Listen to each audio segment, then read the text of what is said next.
இஸ்திக்பார் செய். எதுக்கு? அந்த இஸ்திக்பார் செஞ்சதுனால. அதுல பொய் தானே இருக்கு. லிஅதமி ஸித்கி ஃபீஹி, அதிலே உண்மை இல்லை இஸ்திக்பார் செய்ததில். அதையெல்லாம் உணர்ந்து இஸ்திக்பார் என்றால் என்ன என்பதை விளங்கி இஸ்திக்பார் செய்தவர்கள் சாலிஹீன்கள். அவர்கள் தான் இந்த தரீகத்துகளை தந்தார்கள். ஷாதுல் இமாம் அவர்கள் சொன்னது போன்று எல்லாவற்றையும் கலட்டி வைத்துவிட்டு என்னுடைய ஷேக்கிடத்திலே நான் சென்றேன் என்கிறார்கள். நான் ஒரு அறிவாளி என்று போனால் அறிவு கிடைக்காது, அமல் செய்பவன் என்று போனால் உன்னுடைய அமல் வெற்றி பெறாது, அதன் மூலமாக நஜாத்து கிடைக்காது. மாறாக அவைகளையெல்லாம் கலட்டி வைத்துவிட்டு நான் ஒரு ஜீரோ என்று சென்றால் அங்கே உங்களுக்கு பாக்கியம் கிடைக்கும். அதைத்தான் தரீகாவுடைய ஷேகுமார்கள் வலியுறுத்தி வந்தார்கள். அதை ராபியாவும் அவர்கள் சொன்னார்கள். அப்படி ஒரு நிலைக்கு ஒரு மனிதன் சாலிஹாக ஆகிவிட்டால் இறைவன் எத்தகைய அளவிற்கு அவர்கள் மீது அன்பு கொள்கிறான் என்பதற்கு ராபியாவே ஒரு அடையாளமாக இருக்கிறார். அண்ணல் இசன் ஒரு நாள் இரவு சற்று நேரம் தூங்குவாங்க. ராபியா ரலியல்லாஹு தஆலா, எனக்கு கண்களுக்கும் ஹக் இருக்கிறது என்று ஒலி ஐனைக அலைக ஹக்கா, உன்னுடைய 2 கண்களுக்கும் ஹக் இருக்கிறது, அந்த ஹக்கை முறையாக நிறைவேற்று என்று கண்மணி நாயகம் ஸல்லல்லாஹு அலைஹி வஸல்லம் அவர்கள் சொன்னார்கள் அல்லவா. அந்த அடிப்படையிலே ராபியா ரலியல்லாஹு தஆலா அன்ஹா அவர்கள் கொஞ்ச நேரம் தூங்குவாங்க இரவு நேரம். அப்படி தூங்கும் நேரம் எந்த நேரம் என்பதை பார்த்து ஒரு திருடன் வீட்டுக்குள்ள நுழையான். அன்னலிசன் தகல ஹுஜ்ரத்தஹா வஹிய நாயிமா, அவங்க தூங்கிக்கிட்டு இருக்கிறாங்க, இவன் உள்ள போயிட்டான். கள்ளனுக்கு தான் தெரியுமே எந்த நேரத்துல போகணும், எப்படி வரணும், தெரிஞ்சுக்கிட்டு தானே போவான். தெரியாம போறது இல்லை. தெரியாம போன அவன் ஒழுங்கான படிக்காத கள்ளன். கள்ளத்தன்மையிலும் ஒழுங்காக படித்தவன் இதையெல்லாம் சரியா செய்வான். அவன் தெரிந்து கொண்டு உள்ளே சென்றான். சென்றதோடு மாத்திரமல்லாமல் அங்கே இருந்த ஒரு ஆடையை, ஒரு போர்வையை தூக்கி கொண்டு வருகிறான். தூக்கி கொண்டு வரும் பொழுது வாசல் அவனுக்கு தெரியவில்லை. வாசல் அடைபட்டு போய்விட்டது. வீட்டுக்குள்ளேயே தடுமாறிக் கொண்டிருக்கிறான். அவன் யோசிக்கிறான், இது என்ன பெரிய வம்பா போச்சு, வாசல் இப்பதான வந்து அந்த பக்கம் தானே இருந்தது என்று பார்க்கிறான். அவனால் வாசலை கண்டுபிடிக்க முடியவில்லை. வெளியே செல்லும் வழி அவனுக்கு தெரியவில்லை. தடுமாறிக் கொண்டிருக்கிறான். இது ஏதோ வம்பு இருக்கிறது என்று அந்த ஆடையை கீழே போட்டான். வாசல் தெரிந்தது. இப்ப வாசல் தெரியும்.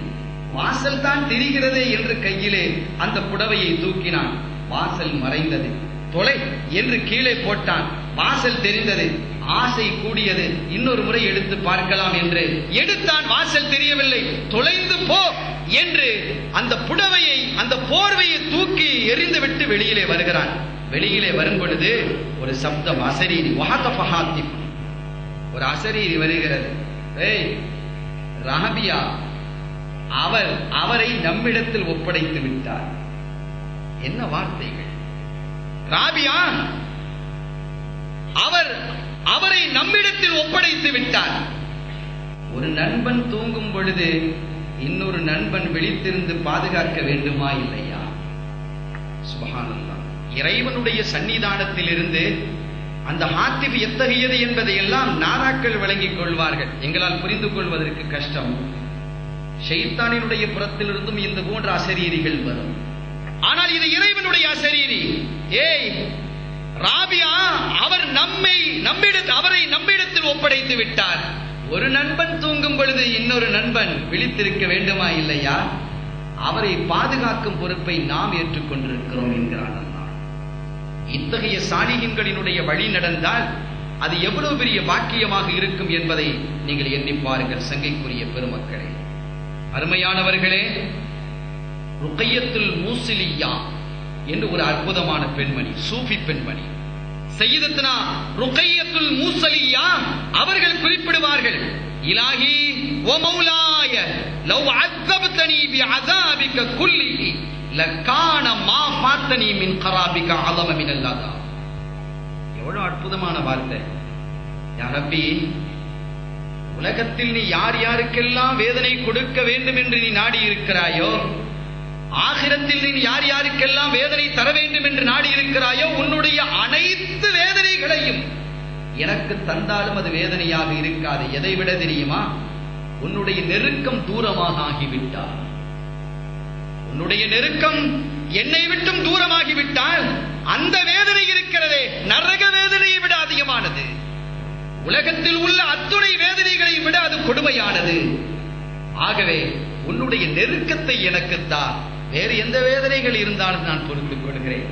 உன்னை விட்டும் தூரமாக கூடிய வேதனை எனக்கு தந்து விடாதே. வலவ் மத்தஅதனி பிநஈமி அஹ்லில் ஜன்னah, சுவர்க்கவாதிகளினுடைய அந்த சுகங்கள் ஒட்டுமொத்தமாக எனக்கு தந்தாலும் அது எனக்கு சுகிக்காது. காரணம் என்ன தெரியுமா? கானத்து லஸ்ஸத்து ஹுப்பிக ஃபீ கல்பி அக்ஸர், அதைவிட இன்பம் என்னுடைய கல்விலே உன்னுடைய நேசம் இருக்கிறது என்றார்கள். சுவன நேசத்தை விட உன்னுடைய நேசம் என்னுடைய நெஞ்சில் இனித்துக் கொண்டிருக்கிறது, சுவைத்துக் கொண்டிருக்கிறது, கமழ்ந்து கொண்டிருக்கிறது, மணந்து கொண்டிருக்கிறது.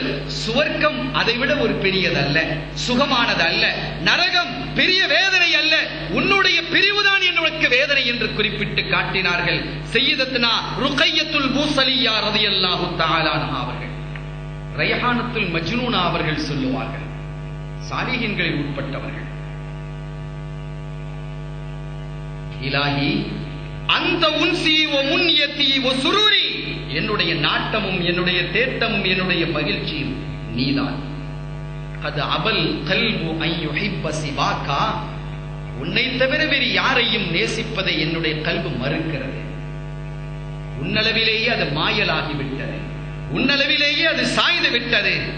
யா ஹபீபி வ முன்யதி வ ஷியாகி, என்னுடைய ஆசையே, என்னுடைய நேசரே, என்னுடைய நண்பனே, தான ஷௌகி மதா யகூனு லிகாகா, என்னுடைய ஆசை அதிகமாகிக் கொண்டிருக்கிறது, உன்னை சந்திப்பது எப்போது என்று சொல்லிவிட்டு, லைஸ சுவாலி மினல் ஜினானி நஈமா, என்னுடைய வேண்டுதல் சுவனத்தினுடைய சுகம் அல்ல, என்னுடைய வேண்டுதல் சுவனத்தினுடைய சுகம் அல்ல, சுவனத்திலே நீ வழங்க இருக்கக்கூடிய அந்த வாக்கியம் அல்ல, மாறாக கைர அன்னி உரீதுஹா லஅராகா, நான் உன்னை பார்க்க வேண்டும், உன்னை சந்திக்க வேண்டும், அதுவே என்னுடைய நாட்டமும் தேட்டமுமாக இருக்கிறது என்று சய்யிதத்துனா ரைஹானத்துல் மஜ்னூனா ரலியல்லாஹு தஆலா அன்ஹா அவர்கள் குறிப்பிட்டு காட்டுவார்கள். சங்கையான பெருமக்களே, ஒரு சின்ன தகவல், ஒரு மனிதன் அவனிடத்திலே ஒரு ஆற்றல் இருக்கிறது என்றால் அந்த ஆற்றலை வைத்து அவன் எவ்வளவு பெருமைப்பட்டுக் கொள்கிறான். ஒரு காரியா நான் எவ்வளவு அழகாக ஓதுகிறேன் என்று பெருமை அவனுக்கு. ஒரு பேச்சாளனா நான் எவ்வளவு அழகாக பேசுகிறேன், மக்களை எல்லாம் ஈர்க்கிறேன் என்று பெருமை அவனுக்கு.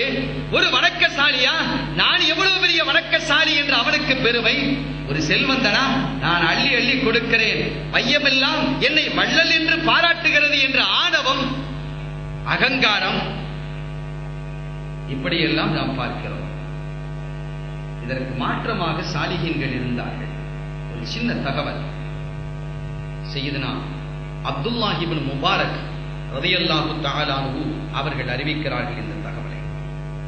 அப்துல்லாஹ் இப்னு முபாரக் ஒரு அற்புதமான மனிதர், தாபீன்களுடைய காலத்தில் வாழ்ந்த மிக பேரறிஞராக விளங்கிய தகுதிமிக்க இறைவனுடைய நெருக்கத்தை பெற்ற நாதா அப்துல்லாஹ் இப்னு முபாரக் ரலியல்லாஹு தஆலா அவர்கள் சொல்லும் செய்தி.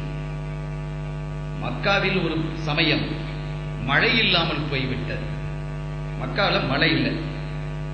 நீண்ட நாள் மழை இல்லாததின் காரணத்தினால் பொதுவாக மழை குறைந்து விட்டால் நோய் அதிகமாகிவிடும், உஷ்ணம் அதிகமாகிடும். அரபகத்தை பொறுத்தவரை அது உஷ்ண பகுதிதான் என்றாலும் கூட அது கூடுதல் உஷ்ணத்தை ஏற்படுத்தி சங்கடத்தையும் சஞ்சலத்தையும் தந்தது. மக்காவில் நோய் அதிகமானது, பசி அதிகமானது, உணவுப் பொருட்கள் குறைந்தது. எனவே இவைகளை எல்லாம் நீக்க வேண்டும் என்பதற்காக அங்கிருக்கக்கூடிய உலமாக்கள் எல்லாம் ஒன்று திரண்டு இறைவனிடத்தில் பிரார்த்திப்பது என்ற ஒரு முடிவு செய்து மக்களுக்கு ஒரு அறிவிப்பு செய்கிறார்கள். யாஹ்ல மக்கா, மக்கா வாசிகளே, 3 நாள் தொடர்ந்து நோன்பு நோக்க வேண்டும். நீங்கள் எல்லோரும் 3 நாள் நோன்பு பிடிச்சிட்டு காபத்துல்லாவுக்கு வாங்க, தவாஃப் செய்யுங்க, இறைவனிடத்தில் பிரார்த்தனை புரியுங்கள், கதறி கேளுங்கள், அல்லாஹ் தட்டும் கதவுகளை திறப்பான், தட்டும் கதவுகளை அல்லாஹ் திறப்பான் என்பது போன்ற செய்தி அறிவிக்கிறார்கள். ராபியா ரலியல்லாஹு தஆலா அவர்களிடத்தில் ஒரு ஷேக் வந்தாங்க. உங்களுடைய பெயர் எனக்கு ஞாபகத்திற்கு இல்ல. பேசிக் கொண்டிருக்கும் பொழுது அந்த ஷேக் சொல்றாங்க, ராபியா, கதவை தட்டி